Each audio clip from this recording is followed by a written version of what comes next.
આ તરફ અમદાવાદમાં આવેલું ઐતિહાસિક સ્થળ સરખેજના રોઝાના ગુંબજ ઉપર આવેલું કળશ ચોરી થવાની ઘટના સામે આવી હતી।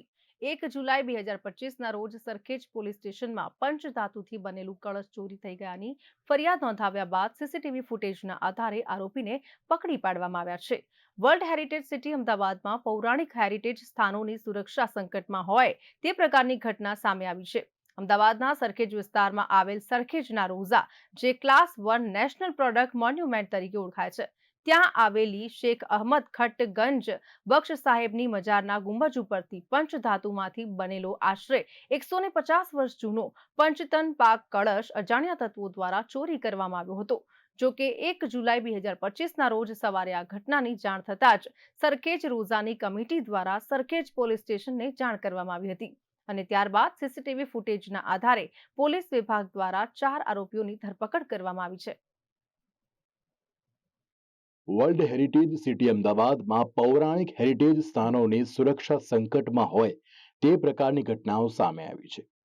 અમદાવાદના સરખેજ વિસ્તારમાં આવેલા સરખેજના રોજા, જે ક્લાસ 1 નેશનલ પ્રોડક્ટ મોન્યુમેન્ટ તરીકે ઓળખાય છે, ત્યાં આવેલી શેખ અહમદ ખટ ગંજબક્ષ સાહેબની મઝારના ગુંબજ ઉપરથી પંચધાતુમાંથી બનેલો આશરે 150 વર્ષ જૂનો પંચતન પાક કળશ અજાણ્યા તત્વો દ્વારા ચોરી કરવામાં આવ્યો હતો।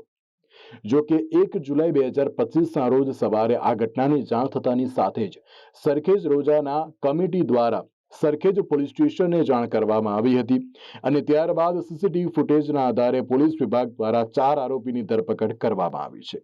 30 જૂનના રાતે અને 1 જુલાઈના વહેલા સવારે અમદાવાદ શહેરમાં, અમદાવાદ જે એક વર્લ્ડ હેરિટેજ સિટી છે, એમની અંદર સરખેજ રોઝા કરીને જે એક યુનેસ્કોમાં વર્લ્ડ હેરિટેજ સાઇટ આવે છે, એ હેરિટેજ સાઇટની અંદર જાણ પડે છે પોલીસનો કે જે એમના પંચતન કલશ હોય છે એ ગુંબજ ઉપર એમની ચોરી કરવામાં આવેલ હતું અને એ ચોરી એ આખી બહુ મોટી એક હેરિટેજ સાઇટમાં કઈ રીતે થઈ, કેવી રીતે થઈ એ બાબતે ક્રાઇમ બ્રાન્ચે તપાસ કરી।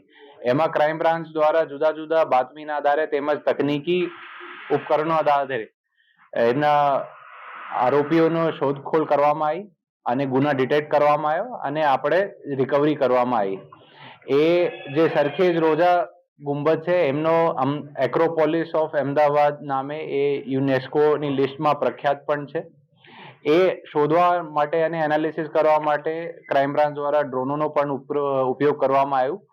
જુદા જુદા જગ્યાઓ રેડો પાડવામાં આવી અને એ રેડોના આધારે મુદ્દામાલની રિકવરી કરવામાં આવી અને સાથે 4 આરોપીઓની અટકાયત પણ કરવામાં આવેલી છે અને અમુક આરોપી હજી પકડવા ઉપર બાકી છે। સરખેજ રોઝા એક ક્લાસ 1 નેશનલ પ્રોટેક્ટેડ મોન્યુમેન્ટ છે અને ગુજરાતનું આધ્યાત્મિક દ્રષ્ટિએ, હિસ્ટ્રીની દ્રષ્ટિએ, હેરિટેજની દ્રષ્ટિએ, આર્કોલોજીની દ્રષ્ટિએ એક ઘણું અગત્યનું મોન્યુમેન્ટ છે।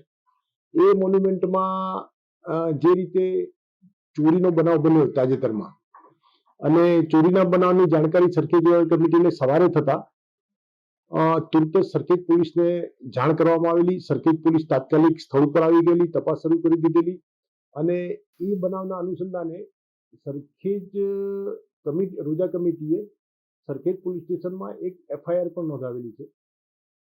અમદાવાદના ઐતિહાસિક સ્થળો પર આ પ્રકારની ચોરીની ઘટના એ ખૂબ જ શરમજનક બાબત છે।